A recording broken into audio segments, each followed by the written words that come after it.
नेहमीचे डोसा विसरा, आज बनवा हा भन्नाट असा बन डोसा। एकदा हा बन डोसा खाल्लात ना, रोज बनवावा असं वाटेल, इतका फुगलेला, मऊ आणि चविष्ट बनतो।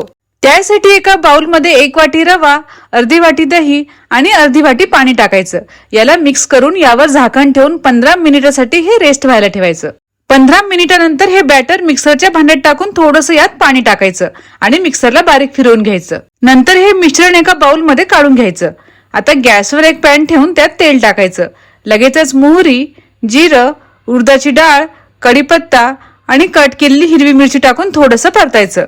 लगेचच त्यात चिरलेला कांदा, नंतर त्यात किसलेला गाजर आणि कोथिंबीर टाकायची आणि मिनिटभर याला परतून घ्यायचं। आता हे मिश्रण रव्याच्या बॅटर मध्ये टाकून मिक्स करायचं। नंतर त्यात मीठ आणि इनो फ्रूट सॉल्ट टाकून पुन्हा याला मिक्स करायचं। आता गॅसवर तडका पॅन मध्ये थोडं तेल टाकून गरम करायचं। नंतर त्यात हे थोडं बॅटर टाकायचं आणि यावर झाकण ठेवायचं। 1-2 मिनिटांनंतर यावरचं झाकण काढायचं आणि हा बन डोसा पलटी करून घ्यायचा। दोन्ही बाजूने याला असं रोस्ट करायचं। हे बघा, तयार आहे आपला बन डोसा। मुलांना तुम्ही टिफिन मध्ये सुद्धा देऊ शकता, तेही खूप आवडीने खातील।